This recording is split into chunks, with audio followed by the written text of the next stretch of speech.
Hello everyone, কেমন আছেন সবাই? আশা করছি ভালো আছেন। আমি নতুন একটা কিছু ট্রাই করতে যাচ্ছি, জানি না কি হতে যাচ্ছে। সবাই দেখি যে একেবারে হুলস্থুলভাবে এটা ট্রাই করছে, দেখে তো এত ভালো লাগছে আর মনে হচ্ছে অনেক সহজ। তারপর একটা কৌশলের বিষয় থাকে, ট্রাই করছি। 1 কাপ নর্মাল ময়দা নিলাম, তো অল্প একটু পানি দিয়ে, লবণ টবণ কিছুই দিইনি, জাস্ট একটু পানি দিয়ে নরম একটা ডো তৈরি করছি। নরম না, ওই আমরা যে পরোটার মতো করি ওরকমই। মাত্র 1 কাপ নিয়েছি, তো এটা প্রায় 10 মিনিটের মতো ছিল। এর মাঝে একটু সফট হয়ে এসেছে। আমি জানি না কি হবে, আমার যে কোনো কিছুই ট্রাই করতে ভালো লাগে। আর এখন তো অনেক ব্যস্ততার মাঝে আমি লুকিয়ে করছি, আবার ওরা দেখলে বকাবকি করবে। ছেলেও এখন একটু একটু বোঝে আমি যে ব্যস্ত থাকি। আর ওর বাবার তো একেবারে টোটালি নিষেধ, এসব করা বাদ দিতে হবে। তারপরেও আমার মন মানে না, যেহেতু কাজগুলো করতে আমার খুবই ভালো লাগে। তো যাই হোক, ডোটা কিছুক্ষণ রেস্টে রাখার পর এভাবে একটু করে গোল গোল করে নিলাম। তারপর দেখতে অনেকটা ডোনাটের মতো এরকম করে নিচ্ছি। এটা মূলত সেমাই তৈরি হবে। এটা আমার জীবনের জন্য প্রথম একটা চেষ্টা, আর আমি তাছাড়া এটা জানতামও না যে সেমাই যে এইভাবে তৈরি করে। এই ডিজিটাল যুগ এসে ইউটিউব ফেসবুকের মাধ্যমে কত কিছু যে আমরা শিখতে পারছি, আবার করছিও, কিছুতে সফল হচ্ছি, আবার কিছুতে অসফল হচ্ছি, তারপরও ভালো লাগা একটা কাজ করে। এখানে আমি একটু কর্নফ্লাওয়ার নিলাম, একটু বাটার নিয়েছি, তেল নিয়েছি। তেল আর বাটারটা একটু সমপরিমাণ নিয়েছি, তার চেয়ে একটু কম পরিমাণে কর্নফ্লাওয়ার নিয়েছি। আসলে প্রথম তো, তাই আমি মাপগুলা বলতে চাই না। আমার ছেলে তো অবাক হয়ে যাচ্ছে, ও শুধু বলতেই আছে, আম্মু তুমি কি বানাচ্ছ, এত তেল, এগুলা কি? আমার জন্য যেমন বিষয়টা মানে নতুন, ওর জন্য একদম নতুন। ও তো রান্নার টুকিটাকি একটু বুঝে, তো ও চমকে আছে, আমিও এখনো পর্যন্ত কিছুই বলছি না। তারপর যখন এখানে এটা দিয়ে দিলাম, ও তো মানে লাফাচ্ছি, এত বড় ডোনাট, এটা আবার কি? তো আমি বললাম যে দেখো কি যে বানাই, পরে বুঝতে পারবা। ওর বাবা তো যত মানে বলে না, যেখানে বাঘের বয়স সেখানে রাত হয়, যত লুকাচ্ছিলাম ততই দেখি যে ধরা পড়লাম।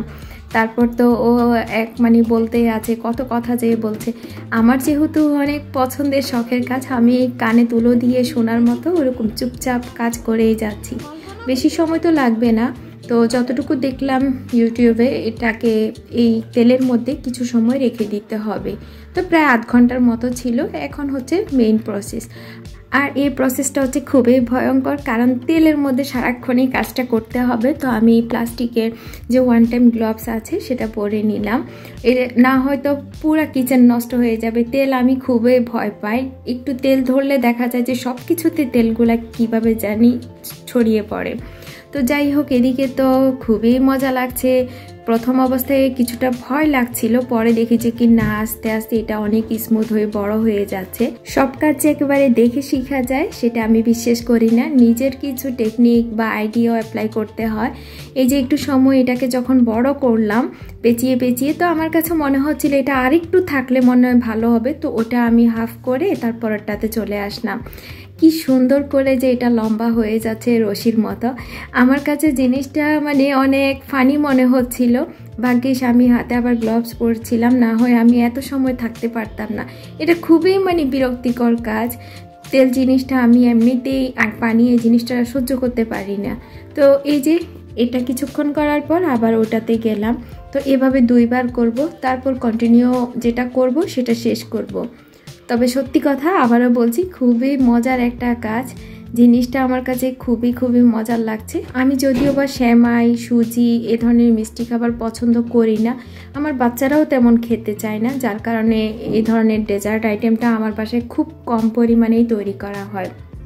ছোট বাচ্চা কাচ্চার সংসারে এইসব কাজ করা আসলে অনেক কঠিন বিষয়। এই যে কয়বার যে ডাকছে, তারপরও যাচ্ছি না করেই যাচ্ছি। এক পর্যায়ে মনে হলো যে না, আমি একটুখানি যেয়ে দেখি ও কি চাচ্ছে। তো আমার হাতে গ্লাভসটা থাকার কারণে ওটা খুলে আবার যাওয়ার সুযোগটা হয়েছে।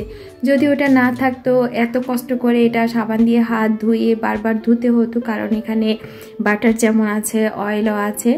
তো এখন দেখেন, একটু খেয়াল করলে এটা আস্তে আস্তে একটু সুতোর মতো হয়ে যাচ্ছে।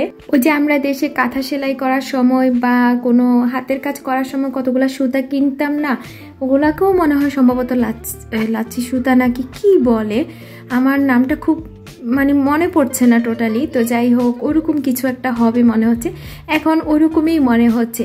তো আমার এটা যদি ভুল না হয়, এই সামাইয়ের মতো দেখতে বিদায় ওটাকে মনে হয় লাচ্ছি সুতা বলতো।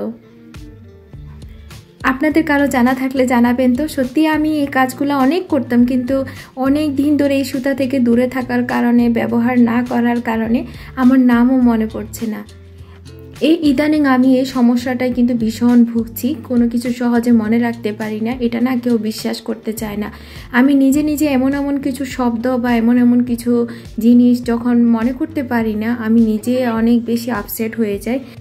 আমার এমন কেন হচ্ছে, আমার কি হতে যাচ্ছে। তো যাই হোক, দেখতেই পাচ্ছেন অনেকখানি সুতোর মতো হয়ে যাচ্ছে। তো এ পর্যায়ে আসলে আমি অত সুন্দর করে সময় দিতে পারছি না, খেয়াল করেছেন। আবারও আমি হাতের গ্লাভসটা খুলে নিলাম, আমার বাবাটাকে দেখতে হচ্ছে। তো আমার কাছে মনে হচ্ছে এই কাজটা ধরলে একসাথে শেষ করতে হবে।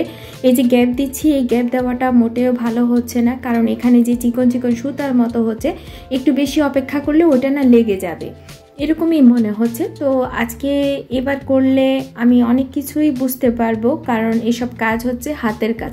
হাতের কাজ এমন একটা জিনিস, এটা কয়েকবার বা একটু সময় নিয়ে করতে হয়। অনেকবার করার পর অনেক কিছু বোঝা যায়। সব কিছু যে আপনি ইউটিউবে দেখে একবারে দেখলেই যে পারবেন সেটা না। আপনি যতই পারফেক্ট রেসিপি দেখেন না কেন, তারপরেও আপনি ওটার মতো করতে পারবেন না যদি রান্না সম্পর্কে আপনার ভালো আইডিয়া না থাকে। আইডিয়া থাকলে দেখা যাবে দু একবারের মধ্যে আপনি খুবই সুন্দরভাবে তৈরি করতে পারবেন, আর আইডিয়া কম থাকলে একটু সময় বেশি লাগবে, বারবার ট্রাই করতে হবে। তো এই যে কত সহজে আমি তেলের মধ্যে দিয়ে দিচ্ছি। আমি তো অল্প করেছি, মাত্র দুটা। তো এটা ভাজার পর পরবর্তীটা দিয়ে দিব। এই সেমাইগুলা খেয়েছি, অনেক দেরি হচ্ছে। আমাদের এখানে যেহেতু এশিয়ান শপগুলো একটু দূরে থাকে, আবার চাইনিজ দোকান বা এশিয়ান সব দোকানে যে আপনি এগুলো পাবেন তা না, ইন্ডিয়ান, পাকিস্তানি বা আমাদের বাংলাদেশি দোকানে শুধুমাত্র পাওয়া যায়। যদিও বা এই খাবারগুলা মানে মিষ্টি খাবারগুলো একটু কম খাওয়া হয়, তারপরেও বানাতে কিন্তু খুবই ভালো লাগে। আবার মাঝে মধ্যে বাসায় রেডি করতে বা মেহমানদেরকে দিতে কিন্তু ভালো লাগে। মাঝে মাঝে আমি চিন্তা করি, আমি অনেক সময় অনেক কিছু বাদ দিই, না এটা করব না, কেউ তো খাবে না। পরবর্তীতে বলি যে কি না, আমি হয়তো বা খাচ্ছি না, কিন্তু কোনো একজন গেস্ট আসলে অন্য কেউ তো পছন্দ করতেই পারেন। তার মধ্যে যদি বাসায় তৈরি করা হয়, নিশ্চয়ই সেটার কোয়ালিটি অনেক ভালো হবে। আমরা যে প্যাকেটে সেমাই পেয়ে থাকি বিভিন্ন ব্র্যান্ডের, ওগুলোও ভালো। তারপরেও তো একটা কথা থেকে যায়, কী ধরনের তেল বা ঘি ব্যবহার করা হয়েছে, কী ধরনের পরিবেশ ছিল তৈরি করার সময়, সেটাও অনেক বড় একটা বিষয়। তো ওসব চিন্তা করলে না আমার কাছে মনে হয় যে সব আইটেমগুলো মোটামুটি সহজ, ওগুলো সবারই ট্রাই করা উচিত। তো আবার যারা এখন সচেতন, তারা কিন্তু প্রত্যেকেও ওরকম একটা ধারণাতেই সবাই চলে গেছেন যে টেস্ট একটু কম হোক, তারপরেও যাতে এটার গুণগত মানটা ভালো হয়, স্বাস্থ্যকর হয়, এইদিকে সবাই গুরুত্ব দেন আমি মনে করি। তো যাই হোক, একটা তো ভাজা হয়েছে, পরবর্তীটা দিয়ে দিলাম। চুলার তাপটা মিডিয়াম থেকে হাইয়ের মাঝামাঝি আছে। আর এই পর্যায়ে আমি কাঁটা চামচ আর স্প্যাচুলার মাধ্যমে একটু ফাঁকা করে দিচ্ছি, যাতে সুতোগুলো মানে একটু ফাঁকা ফাঁকা হয়ে ভাজা ভাজা হয়। আর এদিকে একটা ভূমিকম্প গেল, আমার বাবাটা শুধু মোবাইলটাকে নেড়ে দিচ্ছে, ও বিরক্ত হচ্ছে। ও চাচ্ছে যে মা তুমি এসব বাদ দিয়ে আমাকে সময় দাও, কিন্তু মার তো তোমাকেও ভালো লাগে, এগুলোও ভালো লাগে, মা কোন দিকে যাবে সেটা ওকে কী করে বোঝায়। তো যাই হোক, কোনোভাবে আমি আস্তে আস্তে করে ম্যানেজ করব। এই যে একটু সময় নিয়েছিলাম, তাই খুব বেশি ভালো হয়নি, তারপরেও আমি কিন্তু হ্যাপি। কি যে সুন্দর একটা স্মেল আসছে ভাজার সময়। এই তো ফাইনালি আমি নিয়ে নিলাম। দুটো ভাজতে তেমন সময় লাগেনি, খুব অল্প সময়ের মধ্যে মনে হয়েছে হয়ে গেছে। ওই যে রেস্টে ছিল, ওই যা সময় লেগেছে, আর ওই যে আমি লম্বা লম্বা করে ফোল্ড করলাম, ওটাতে তো একদমই সময় লাগেনি। তো ভাজা হয়েছে। তারপর প্রায় 1 ঘন্টা পরে আমি এই দুধটা জাল করে নিচ্ছি।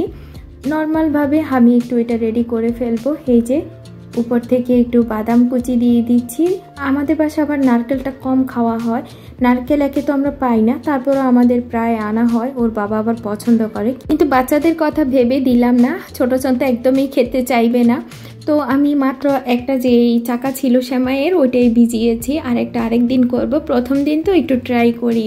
তো এখানে দুধ পাউডার দিয়ে দুধটাকে আরও ঘন করা যায়, তো আমি ওভাবে করলাম না, খুব অস্থির হয়ে গেছি আমি নিজেও, আসলে কেমন হয় খেতে। তো দুধ আরেকটু দিব। তো এর মাঝে আমি চায়ের পানিটাও রেডি করছি। আর সাথে ঝাল আইটেমও কিছু রাখবো, স্প্রিং রোল ছিল সেগুলোও ভেজে নিচ্ছি। আমি যদি শুধু শ্যামাইটা রেডি করি কেউ খাবে না, তো এইভাবে ঝাল একটু করলে তো দেখা যায় যে ওইটাও খাওয়া হবে। অল্প অল্প পরিমাণে করছি।